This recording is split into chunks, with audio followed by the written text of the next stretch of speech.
Well, welcome back into the Hit It podcast. This is going to be an exciting one. I have none other than Kris LaPoint joining me here in the virtual studio. What's going on, Kris? Hey, excited to be here. Hey, we're excited to have you, and we're going to talk a lot about slalom skiing today and a lot of technical pieces of slalom skiing. But first, I really want to recap your career. I've had the opportunity. This next year will be 13 years to announce the Masters Water Ski Tournament. But all the years I've been doing it, it's been the Junior Masters. The real big start to your career was your win when there was no Junior Masters, and it was just the regular Masters. And I believe you were 14 years of age. Is that right? Yeah, I think that's true. 1967, and I tied the record in the world record year before in '66, and that got me back then it was kind of an invitation situation rather than straight based off of some world standings list because we didn't have it anyway. So I got in and I was able to win, and that was got me going. It was super exciting. You know, it was a different era when we had ABC Wild World of Sports, which sounds crazy, but that was a telecast, and it was an amazing amazing weekend or week. It was a 3-day tournament back then for a 14-year-old. Yeah, that's crazy. I was just doing the math. I had to pull that up on my phone. That was 55 years ago. That's hard to imagine. And Yeah. it's like you're still going strong. I know that you've been battling through some injuries in the last years, but talking to you the other day, you seem hopeful that you're going to be back on the water soon. Yeah, I hope so. It's been a tough 5 years, and mainly wear and tear. You start to wonder. You get, as they say, it's getting sick and tired of being sick and tired. But I think I'm past it. The last thing I had was I had elbow and wrist surgery. I had some nerve pinching going on. I think I'll be back in the water by January 1st. I'm looking forward to it. Well, good. Always that cooler water makes the body respond a little better. It's like an ice bath there in January. Yeah. I wanted to talk to you a little bit about that because the progression of your career, you've seen everything. I mean, everything when it comes to technology. And as we segue into more talking about skis, the progression of wood skis to honeycomb to fiberglass to carbon fiber, going back to 1967, right? This is still a time period in which wood skis are very prominent. And that may be the only thing on the scene, and where there are folks out there designing their own wood skis in the garage, maybe even competing on them at the Masters. Tell us a little bit about that time frame, because that was such a different period of time. Yeah, no, in '67 it was entirely wood skis. The first fiberglass skis, as I recall, were about 71 or so. And I was riding a Maharaja, which was obviously a ski that's actually they're still in business building skis out here in the West Coast. And in hindsight, it wasn't a particularly good ski, but it was state of the art at the time. And we were riding those skis because they were definitely the dominant ski on the West Coast. And it was definitely a different time. The skis didn't stay in the water very well.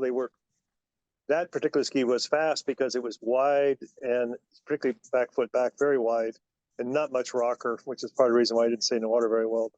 But making a turn, keeping it in the water, those were the challenges. But it was the same kind of equipment that everybody had, and it was a different era. It's a different era, and the performances showed. Scores were nowhere near anything what they're like now. Yeah, it's funny too. You think about the skis, and one of the things that gets left out of the conversations, the bindings of that era. I've talked to jumpers during that era that were literally wearing like tube socks to make their bindings tighter as they came into a ramp. And I'm thinking, like, what in the world? Jumping's already dangerous. And then you think about that. What was the setup? Did you have a rear kicker or two double boots? How did that work? The West Coast was dominant double rubber boots, which is what I had. And kicker was, when we came east, most of the people in Florida were running kickers with rubber front bindings, and we were running double Maharaja style rubber bindings. We probably had nowhere near the control that we have these days, but we had probably had more control than a lot of the guys on the East Coast who were running the Cypress Gardens bindings, which didn't have the, they weren't very stiff. They weren't high wrap at all. So there wasn't a lot of support there. And it obviously it made it harder to ski, but it also made you be more sensitive to pressure on the ski and with your foot and all that. And I think we've kind of seen some of that come back around again these days. Is we're seeing a lot of people went to hard shells, and then now there's some move back to rubber, and maybe you get a touch more feel and you can control the ski with your foot a little bit more. So, I'm kind of jumping around, but in bindings, I think there's too much control. There's not enough control, and that is not the same for every skier. So it's an extremely important part of your combination to be a slalom skier, and that's why you see so many variable combinations on bindings these days. Sure. And we'll probably touch on that a little bit later in Yeah. this podcast. Just Sure. for a frame of reference, from 1967, you won the Masters 67, 68, 70, 71, 72, 73, and 77. The technology progression between 67 and 77, like you're saying, now you're getting into a different era of materials. Talk to us a little bit about how the technique changed during that period of time. Yeah, actually, I think I wanted 675 too. Now I'm thinking back about it, but yeah, no, We'll add 75 in there too. yeah, okay. The now we're starting in glass skis, but not carbon skis, fiberglass skis with urethane foam cores, which they weren't necessarily better than wood skis by the material. They were better than wood skis because you could reproduce a bevel and a rocker because it came out of a mold.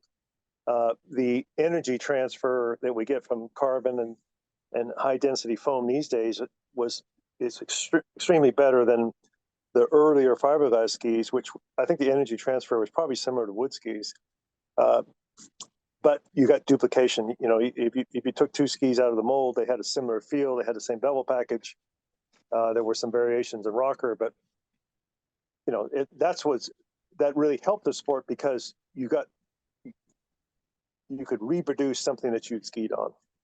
So, but then we're still doing a lot of modifications, so that changed it whether you can reproduce it or not. But at least we started with something with much more precise manufacturing than the wood skis were ever had. Sure. We talked a little bit about this off air, and we had Jay Bennett on the podcast not too long ago, and Jay mentioned bringing a file to the ski, and the first person that popped in my mind was Kris LaPoint. And so I have to ask you, during that period of time, it wasn't uncommon where even an amateur skier might have multiple skis that they would have been testing, or it's not quite turning right, trying to find that combination. They would bring a piece of sandpaper or a file to the bevel of the ski. Talk us through a little bit about that. I mean, when you were competing during that time, I know you've always been tweaking skis, but were there several different skis, almost like a golf club bag that you could pull out for different conditions or the way you were skiing at the time? We weren't doing too much of that. That we did some of that later on, during the heyday of the tour, because we had so variable conditions. We definitely did a lot of hand tuning, and as I mentioned, the duplication in wood skis is not very good. So we get one that was a favorite ski. The one ski, Wood Maharaja, I won 5 of the 7 Masters I won was on that ski. And it was that exact ski. There was something about that particular ski, and we didn't have the technology to measure, flex patterns and torsional patterns and all that at the time. But there was something about that one ski that was really special. So when you had one that was your favorite, you tended to stay with it. But we were always testing and trying things. But yeah, a lot of sandpaper file, a lot of ruined skis because you can reshape a bevel, but finally the bevel keeps getting bigger and bigger as you reshape it, and eventually it gets too big and then it doesn't work right. Sure. But we're talking about relatively inexpensive skis at that time frame. Even with the differences in inflation and all that, the skis were still relatively inexpensive back then. I think my first Maharaja cost $66. Wow. Wow. 1965. Wow. Yeah. Well, let's talk a little bit about the world record during that time. And I believe I have this date correct, but the first world record was at 1966. That's correct. Yeah, so 1966, and just assuming my dates are correct here, you broke the world record in 66, 69, 70, 75, 75 again. And then it's kind of cool because it looks like your brother Bob tied you in 82, and then you came back in 84 and broke the world record again.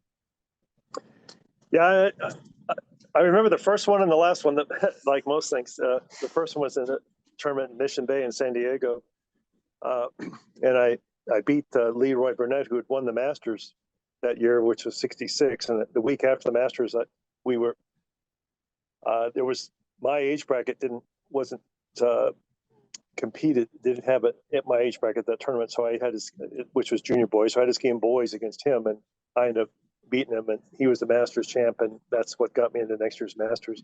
And then the last one was in the first event of the 1984 Pro Tour, which was at McCormick's, and that was the first year that Rob Shirley Mastercraft put that tour together as a tour, and it was the first event of the year, and everybody was there, and at the end, I run 4.5 at 39.5, and it stood for record, but not very long. But it was a record at the time, so that was a lot of fun. Well, yeah, tell us a little bit about that because it looks like Bob followed up and broke that record that same year. What was it like? You know, you guys have a really special relationship, obviously being in the ski community, the two dominant figures of that era, being able to trade world records, but also train together. Tell us about that relationship. I think we handled it really well. You know, it can be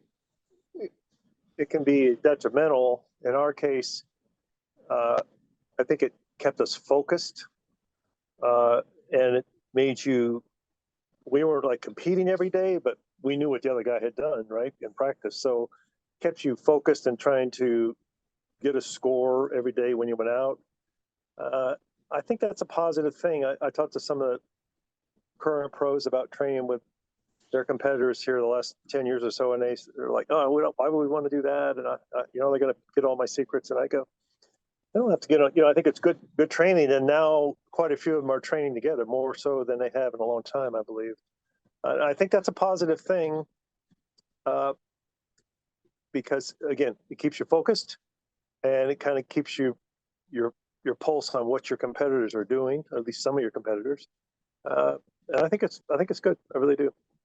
Yeah, interesting that you say that. We had Sammy Duvall on, and he said the same thing. He'd invite his competitors in and train, and that's the reason why he could achieve such a high level. So that seems to be part of the secret sauce, at least if you want to break the world record. Let's talk about ski design and the skis or the speed at which we ski. So men 36 miles an hour, women 34 miles an hour, but even in the amateur divisions, really going down to 32 miles an hour. How does that change the way you shape a ski, the length of the ski, the width of the ski, how it turns, how it accelerates? Well, I may be in the minority, but I think you can make a ski work at 34, 36, and even at 32. I think you change, the ski needs to get a little bigger, one size up, as you go slower, or maybe a little bit stiffer. I mean, you can stiffness is, as you add stiffness, it's like making the ski larger, and as you take stiffness away, it's like making it smaller in theory.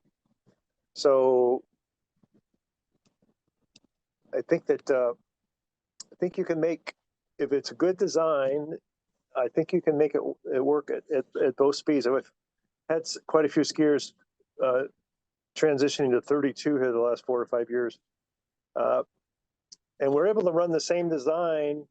Maybe we go up a size, maybe we go up in stiffness a touch, start doing things like you run bindings a little further forward.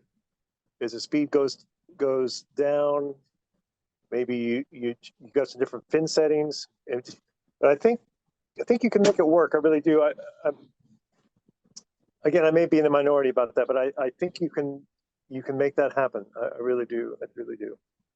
Yeah, and one of the things, Kris, I've seen you ski at 34, I've seen you ski at 36 and been able to announce for you multiple times. And one of the things, even going back to Pro Tour tapes and other tapes from earlier dates, that I've always been impressed with your skiing, not only the consistency over a long period of time, but how your style had evolved over the years to kind of fit the new technology.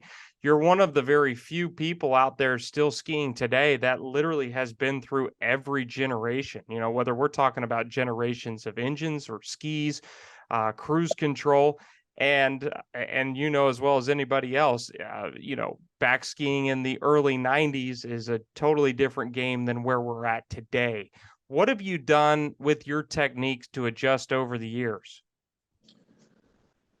Well, the other thing that falls into that factor is as you get older, you have to basically your technique has to improve to maintain a similar level, because you're not going to overpower things and out athleticize things that you maybe did in the past.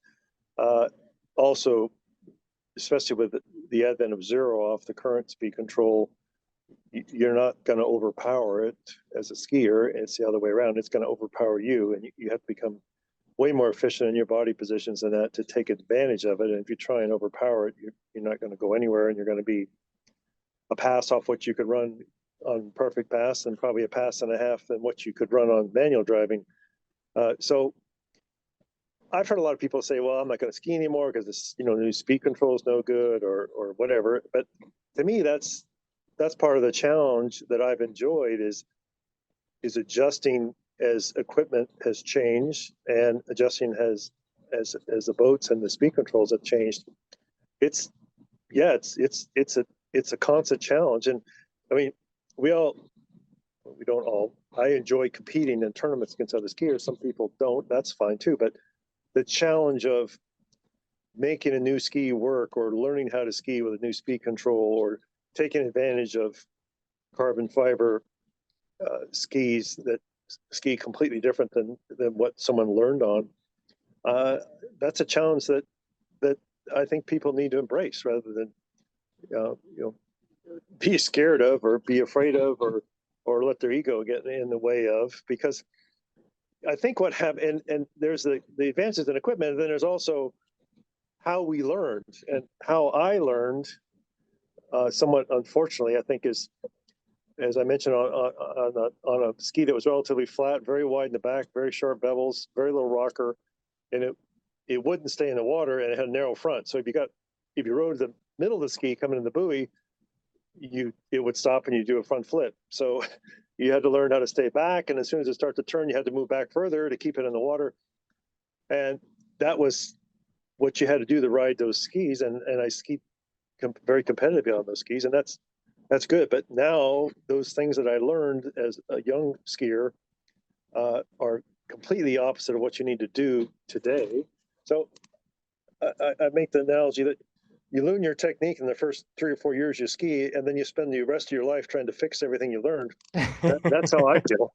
I really do. I mean, I'm still, and when I watch some tapes and that from way back when, I go, man, what are you doing? But that's what you had to do to make that work. And I think that's one thing that my brother Bob and I both were able to ski for a really long time, because we did a lot of testing and development work. So we learned how to ride different equipment, and how different equipment likes to be ridden, because we learned early on you can't just design skis for yourself. You have to design skis that work for a lot of people, and maybe not even work that well for us at the time.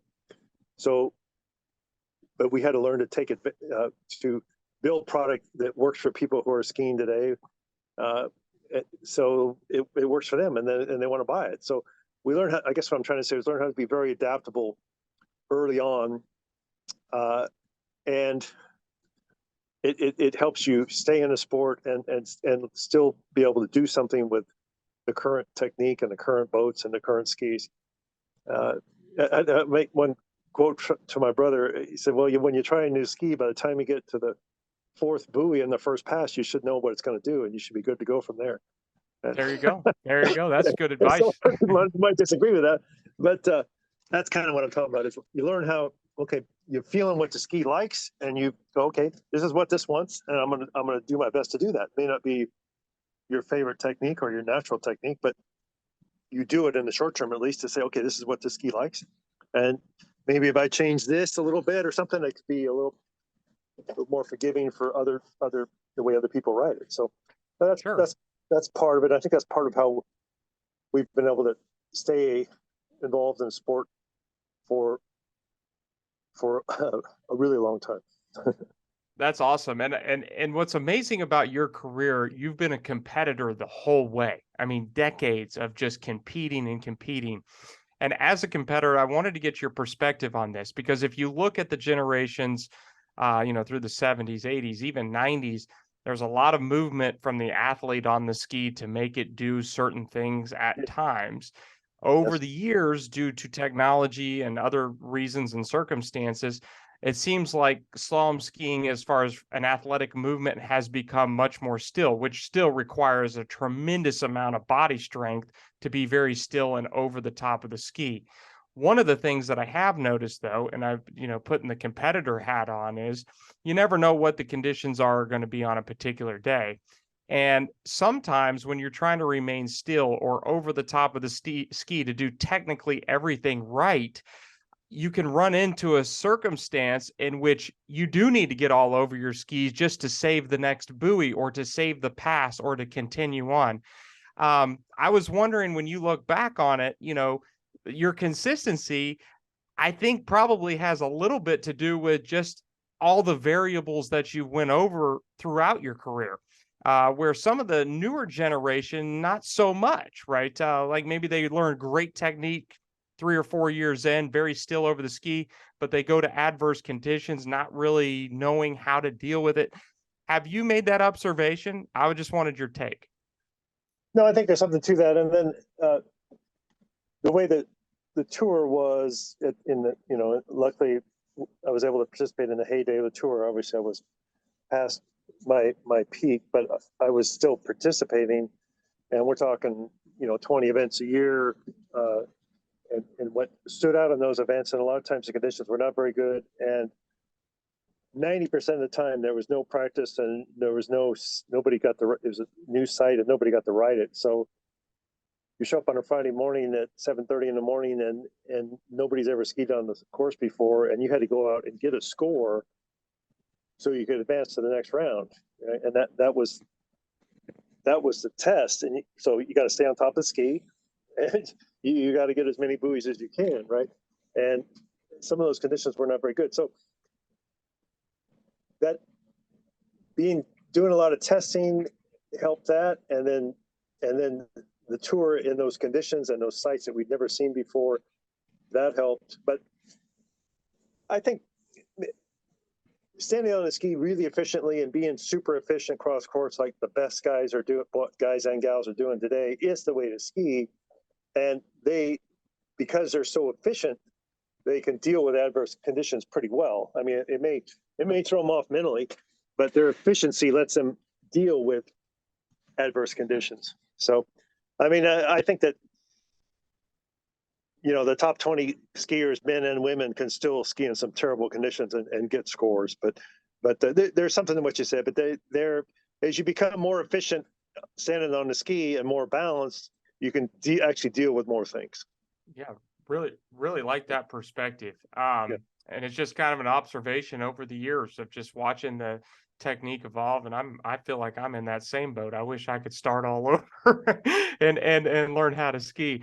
Talk to us about the widths of skis and lengths of skis. It looks like we've seen generations of skis in the past, where we thought, well, are we going wider, or is it more about the length? What is the future of the way a ski is shaped? Well, I think that people pay way too much attention to the length, because from a manufacturer's perspective, there's nothing that says, okay, if I build a 67, it's going to be a certain width.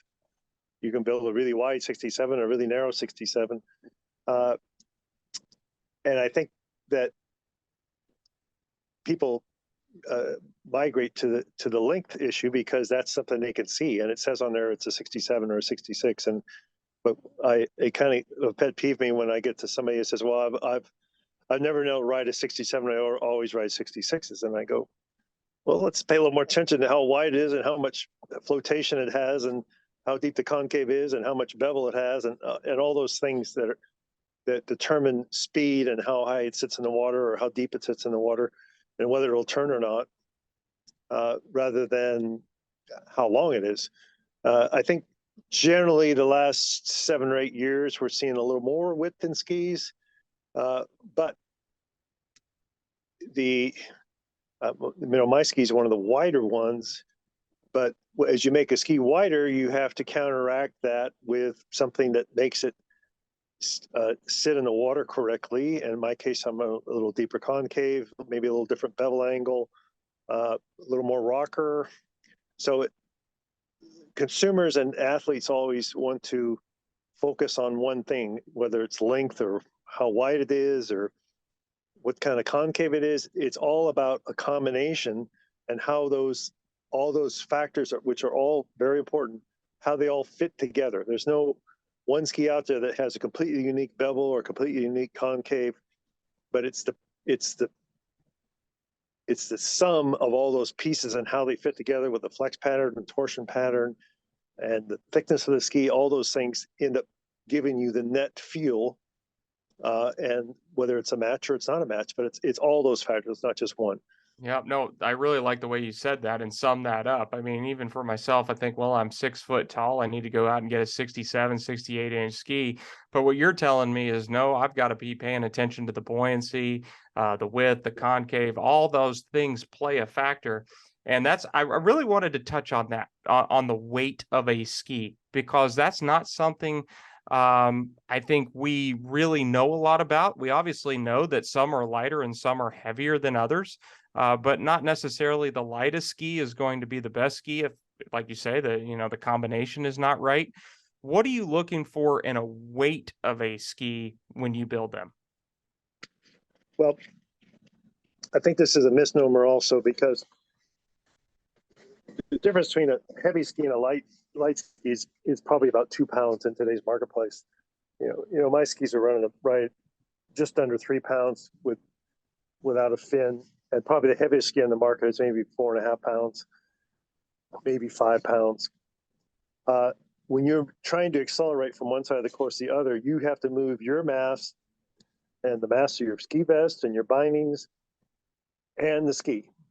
And whether the ski is a pound or 2 heavier or lighter, I don't think is really significant. But what it is significant is how it reacts. And generally, people associate a lighter ski being more reactive. That doesn't necessarily have to be that way, but the carbon fiber, when you bend the ski made out of carbon fiber and then release the pressure, it returns to its original shape much quicker than one that doesn't have carbon fiber in it. So that's why skis with carbon fiber go from one side of the course faster than the other. Now, carbon fiber is so much stronger than fiberglass that we used to use that we can use very little of it and still get a reasonable flex pattern. So to get the right flex pattern with carbon, the ski is inherently going to be lighter. And then the new cores that we're using, the syntactic foam cores or PVC foam, those are different names for the same thing. It's a hard foam that we have to machine with a CNC machine, also transfer more energy. And when you put that between the stiffer, harder cores and the carbon fiber surfaces, the ski's going to be lighter. Even a heavier ski is going to be lighter, and it's going to react quicker because of the carbon, not because and the course stiffness, rather than whether it's a pound or 2 lighter one way or another. So and then I have a bit of a pet peeve, because my skis tend to be a little lighter than most, and they go, "Well, your ski's too light; it won't stay in the water." Well, it ain't anything to do with it, because when the ski's in the water, you're standing on top of it, and what's in That's the water true. is your Yeah. mass as well as the ski. So, but again, it's kind of like the links, right? It's an easy thing to see. Oh, you pick a ski. Oh, this ski's light, or oh, this ski's a little heavy. But most of the bindings that are out there today, there's quite a bit of variation in the weight of bindings. So it's more variation in the weight of bindings than there is in the weight of skis on the high end side. But a lot of these bindings are definitely heavier than the ski itself.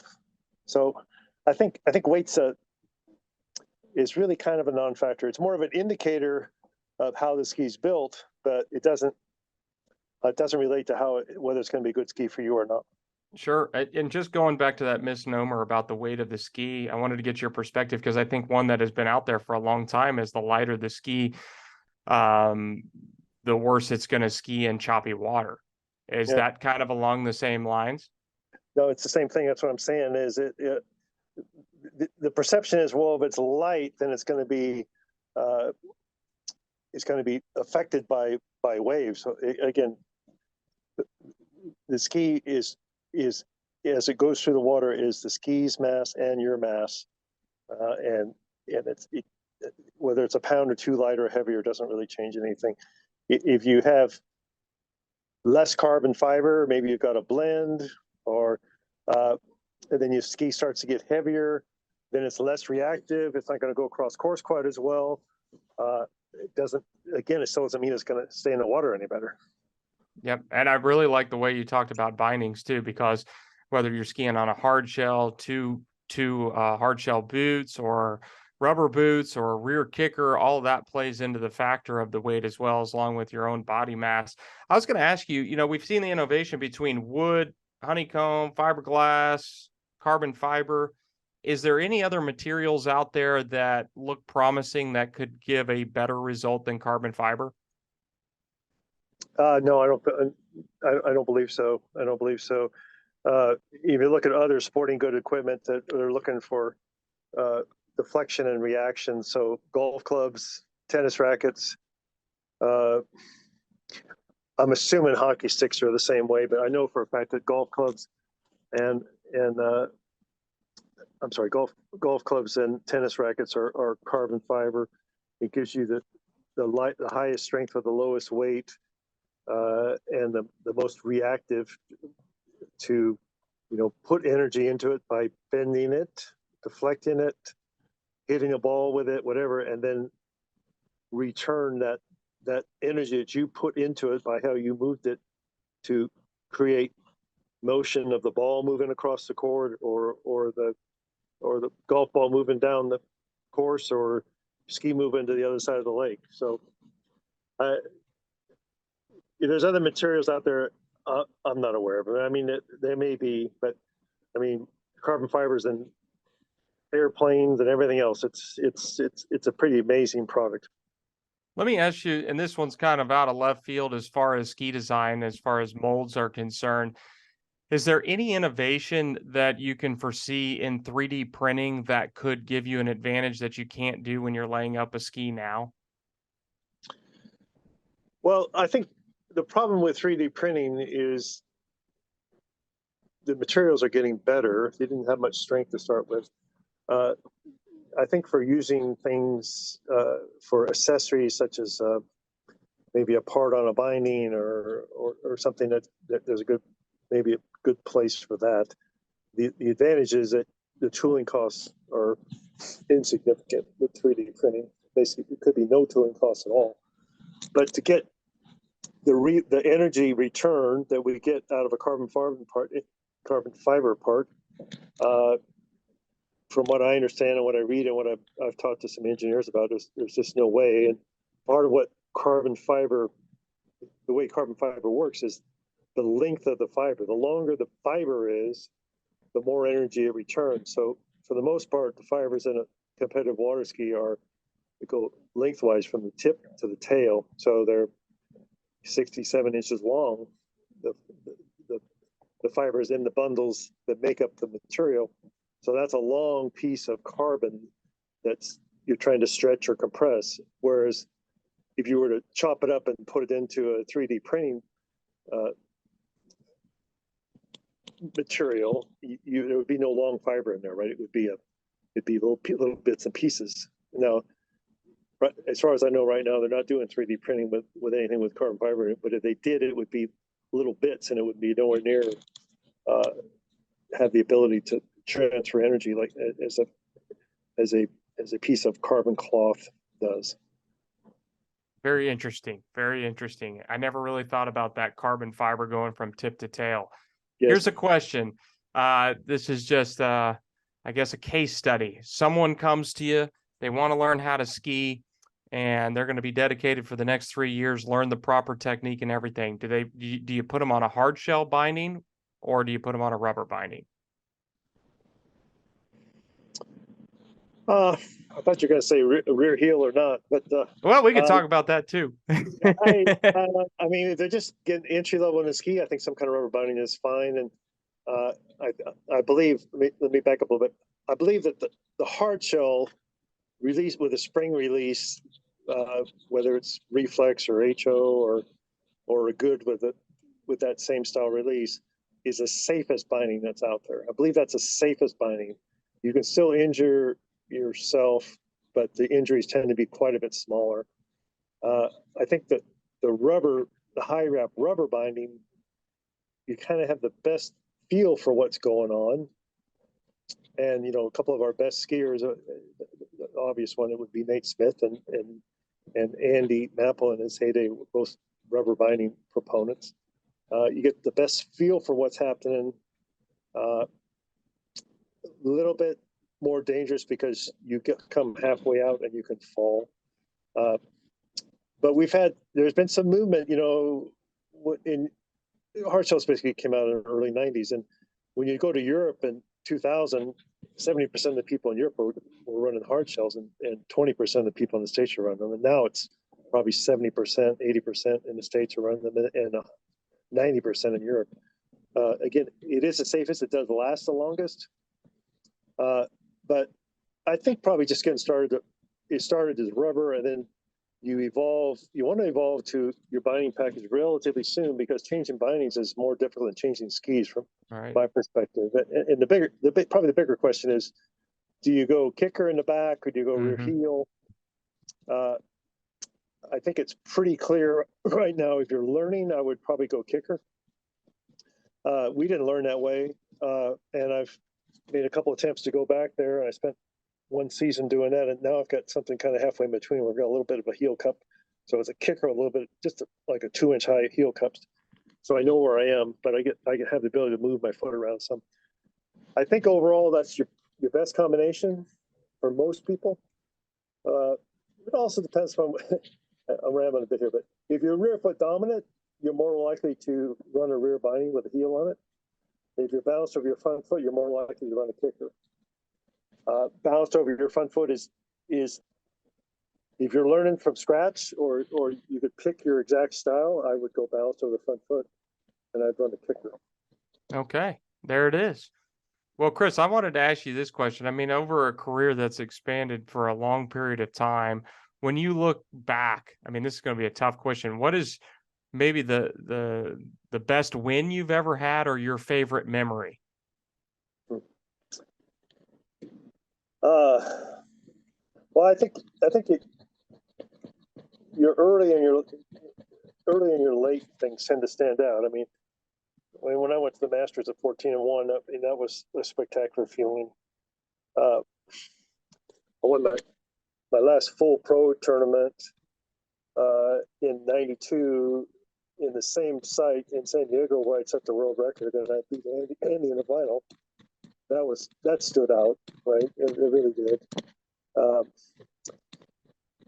You know, I don't know. The last world record I set, that was pretty special. So I'm not answering your question very well.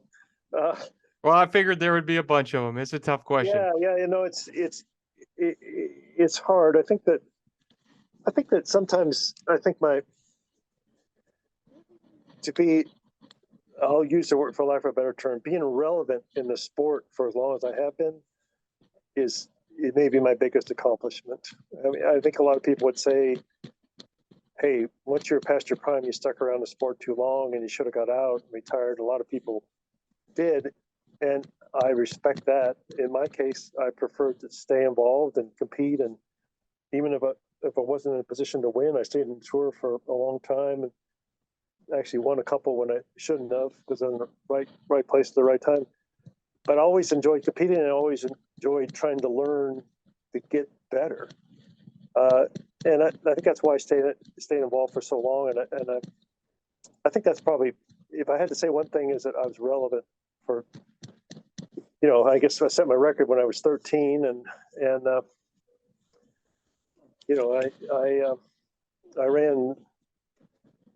ran 39 and a half in a record tournament at 51 years old, in a pro record tournament.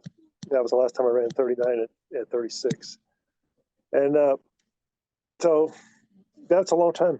It's a long time. And then, now I won Senior Worlds a couple of years ago, and that's a whole different game. That's a lot of fun, because it's people who are just loving the fact that they're still water skiing, and their whole perspective is different, right? It's like, hey, look at this. I'm 60 or 70 or 55, and I can still compete at a world championship. How cool is this? Yeah, so I that's think awesome. that's very cool. I wanted to get your perspective on that. I just want to pause right there, because making the switch from 36 to 34, you've had success at both speeds, but 39 and a half off is a different pass at 36 than it is 34. And I just dropped down in the last 2 years to go into Men 3, and I was very surprised. There was some things I could get away with at 34 that I could never get away with at 36, but it was a completely different game at short line. I just wondered if you could speak to that. Yeah, I mean, it is. And, I skied at 36 I figured out the other day, I skied there for 44 years. Wow. So when I first tried to run 34, it was a real challenge for me, because I would come up short, and I was overturning, and you got to learn the rhythm. The rhythm is different. You have to accelerate a little longer and ride out a little further before you swing. And when I watch the guys quite a few of the open men type guys will train with us at our site. Will Asher, Chris Parrish, Cole McCormick, of course. So I get to watch those guys quite a bit, and they're able to stop the acceleration so much earlier, because they've already built enough momentum to get out the buoy line and swing, right? And so, yeah, it's a challenge. It's a challenge for sure. It's a different time. And I always found, when I first went to 34, that I was always way better off if I made a mistake early in the course and got late, like a bad mistake, and then I went into complete scramble mode, because then it was more like 36. So I was getting the buoys with more speed and more energy and more. Then I could actually make 34 work better for me than if I was on time, because I had a hard time getting that rhythm organized. But yeah, it's different, and I think that it's not as much difference. Buoy count's not as much different as I think people think it's going to be. I think it's between 36 and 34. It's between 3 and 4 buoys difference. I hear people say it's a pass. I don't think so. Yeah. I think once you get used to the difference, and when your first time you go down, you go, oh, I'm going to kill this, and then after a while you realize that it's not. I'm not running as many more buoys as I thought. Now you can make more mistakes for sure and get away with it. But at your top pass, whatever that top pass is, it's definitely less than a pass difference.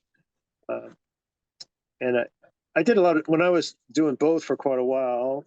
I trained a lot at 35 miles an hour, and then I could go up a mile or down a mile, depending on where I was going to compete. I really enjoyed that. I enjoyed the 35 mile an hour. You get that freedom that you get at 36, like you get free easier, but the buoys don't go by quite as fast. So that's more fun at 35. And I encourage that if you're getting ready to go to a tournament, you don't want to be skiing at the wrong speeds. But training at other speeds I think that there's something to be learned about that. I think that's good. And the way zero off is, we can pick it by 1/10 of a mile an hour, so we can go any speed we want, right? So yeah. there's something to that. Very interesting. Well, I wanted to ask you about when you were inducted into the Hall of Fame, the Water Ski Hall of Fame, back in 2008. I pulled up some old videos on YouTube talking about those interviews, and it was kind of the same as it is now, but in 2008. So a while ago, where Yeah. we were talking about your career, you're still relevant, you're still hanging in there, still competing, trying to bounce back. What does it feel like going into 2023? I know you're ready to go. You think you're over these injuries, but I mean, I would just think that you're just so happy to still be in the game. And then now, and we're about ready to talk about LaPoint Ski Brand. I mean, you're making some big moves, and the more I pull up social media, I start to see your ski more and more out in the marketplace. Things seem to be very alive right now. Well, they really are, and it's been very exciting for me.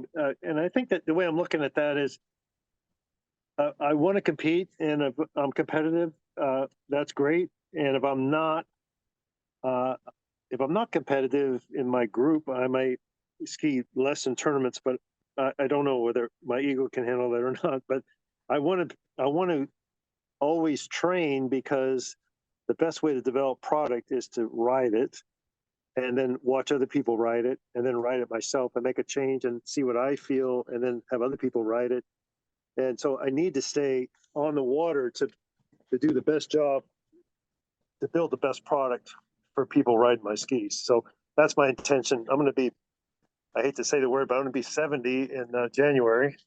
And so it doesn't get easier, but spend a lot of time off the water trying to be ready, and to at least be able to, again, do a lot of training and develop skis.